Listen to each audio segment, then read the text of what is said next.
it is your buddy Peace and Harmony with you here today. Much love going out to all the beautiful empowered harmonizers. And I just want to give a huge shout out to those of you who have recently emailed me and wishing me a speedy recovery. That really means the world to me.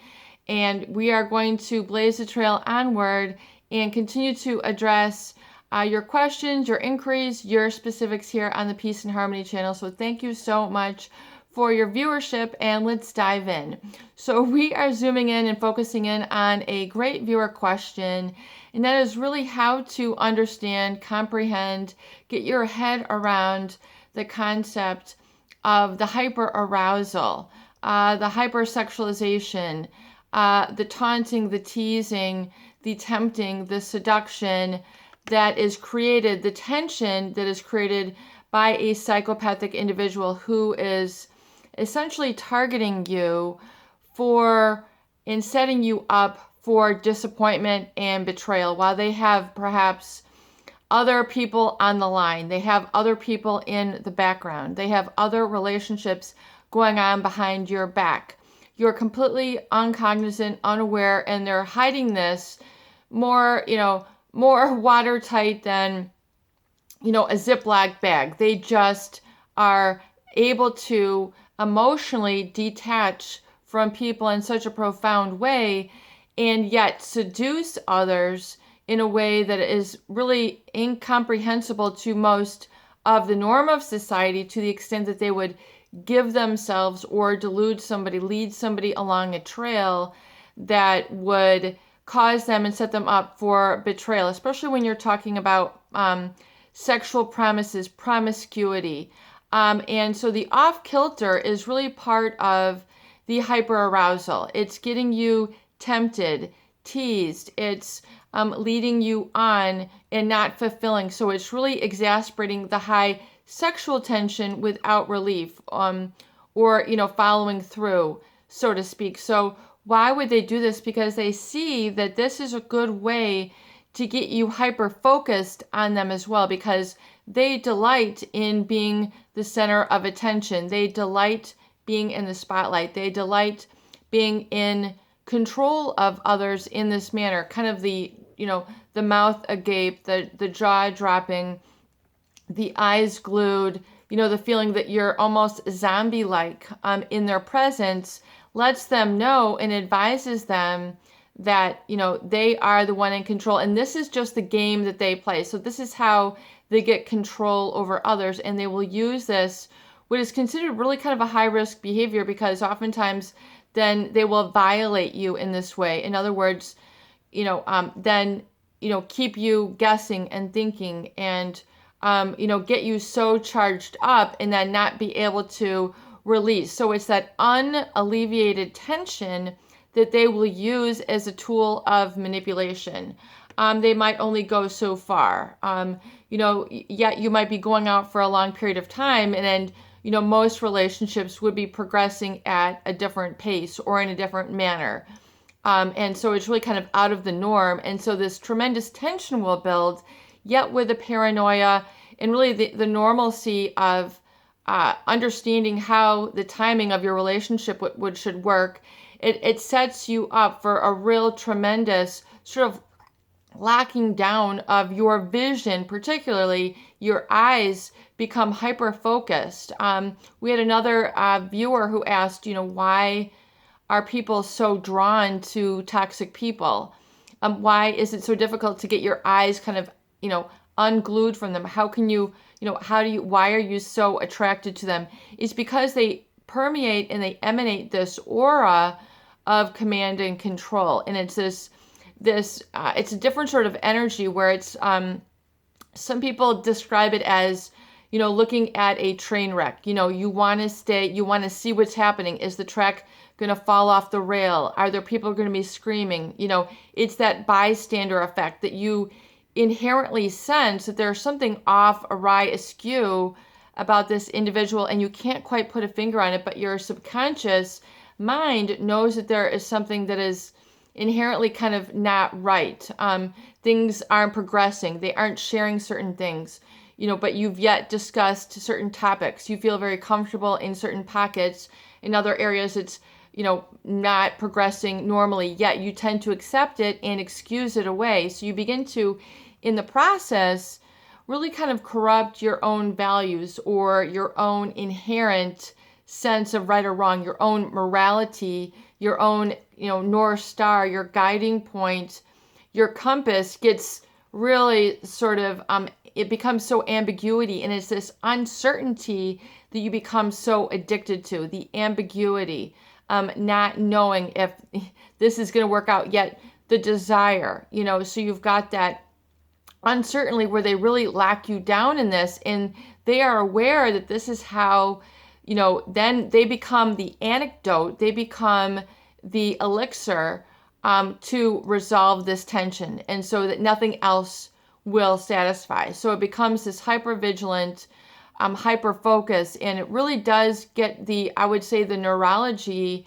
of what your eyes are cast onto, very hyper-focused. So in other words, you then begin to cease making visual connection with other things, people, events, or feelings that you would inherently be drawn to, in your environment. And so when the exposure and the discard happens, it's very difficult to have visual focus, acuity on certain things.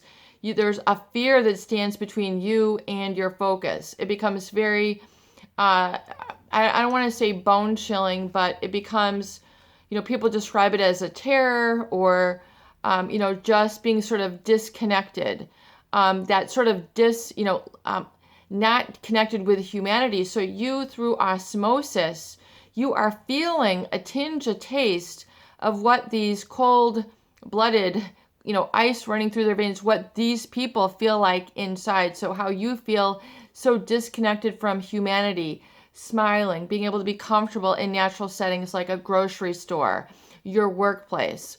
Just your daily activities, you feel very disconnected from humanity. And that's really, energetically how that person interacts and is with the world. So you've almost, it's like I call it like a passing on of the torch. It's like a passing on of the baton. You're feeling energetically what they feel like, perhaps on a daily basis, as part of their personality disorder. Not having empathy, not having feelings, not having bonding attachment to others in the way that we would consider humane, right, moral, loving, caring, considerate, those qualities that we would describe or typify of a relationship. And so that's why it's so very important when you feel your eye wanting to look upon them, that you take control right away and, do not think about them, do not look upon them, do not try to think how they think, do not try to replicate or duplicate it. There's a certain point in time when you just need to understand that they are who they are. They will continue to be with the next person. In fact, you can have a lot of, sympathy for that person, but yet you don't want to connect with them. You're not responsible for their emotional evolution or anything else. You just want to let it kind of pass by. And, a certain degree you need to know, but then a certain degree you need to let them just proceed, and then, stop casting your eye on them, what they're doing, what they're thinking, on Facebook. Completely disconnect from that experience. So your humanity, your caring, your natural bond, your natural focus will be able to be restored. Really begin to take command over what you are distracted by. And when you feel that magnetic pull, that's a good sign that you need to disconnect from that occurrence in the people that are engaged. And don't be intimidated. You're doing the right thing by going no contact, despite the people who are ignorant, who don't know, who are going along with their posse, their group, who are getting sucked in. Do not feel guilty, ashamed, or less than for not, belonging to that group. Because even though you desire a sense of belongingness and perhaps closure, it's not going to occur with this individual because they don't have the capacity. They don't have the neurology to, have that closure, that coming together, that discussion where everything kind of makes sense. It's not occurring. So you have to do that within yourself. And that's when the self-compassion and then the self-forgiveness. And forgiving others is so important, where you really kind of get into that, wow, I forgive this person. This is just, another experience, creation of nature that I'm just going to let go, and I'm going to walk on with my head held high 100%, and I'm not going to vacillate on it. I'm not going to flounder on it. I'm not going to obsess on it, even though the obsession is there because you want to protect yourself.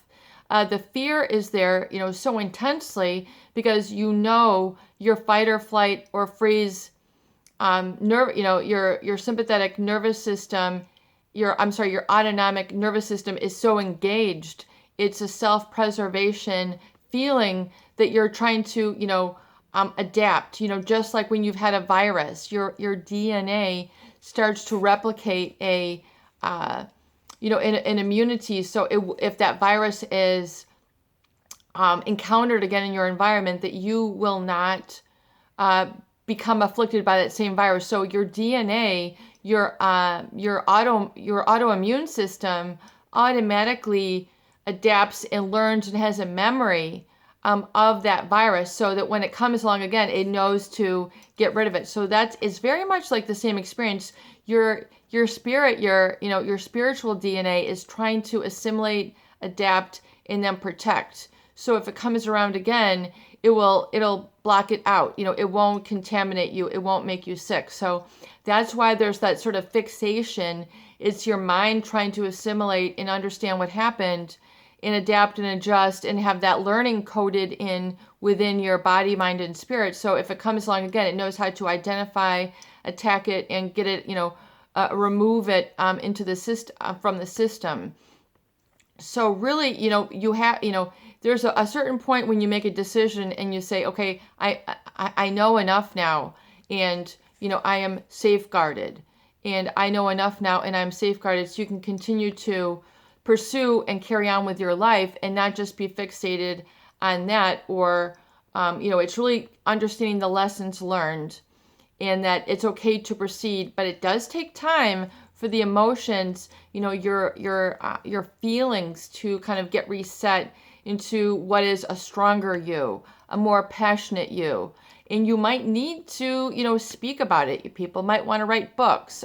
They might want to actually, if the effect is so profound, they might actually want to do something proactively about it, or find an outlet or a mission for yourself in your life. There's all sorts of causes that people start, in order to educate others or inform others or become spokespeople, or, identify with a cause that you really care about, and then begin to develop some organization or structure around it, developing a nonprofit organization to help others in need. So there's that really compassion and humanity that eventually springs up out of it. It's kind of like a wildfire that, has been hit in the Yellowstone National Park, and then now these new seedlings, are growing, and then it's got the evolution of that forest. So you've kind of got that own internal garden that now new plants, new species, new feelings, new causes, new purpose is springing forth from you after this,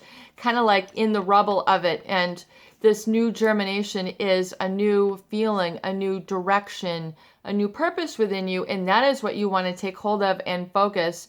And it's going to be a very heartfelt, strong, passionate purpose. And as you pursue that, you're going to become impervious, impenetrable to that toxicity. You'll know how to identify it, just like the immune system adapts to a virus that comes along and goes, I got sick that one time, next time I have learned, because the DNA does have a memory, I've learned that's the virus. So every time you come encounter to it again, you're no longer sick, where others might be getting sick to it for the first time.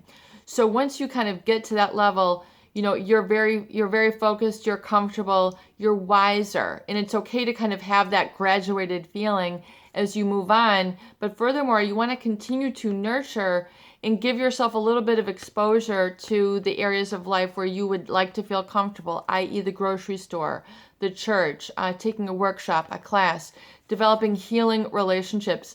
will be the next step. And then, of course, you know, having that mentor where you look up to. So you really feel like you have more of a guidance and a focus, positive, orderly direction thinking that carries you through onward and upward.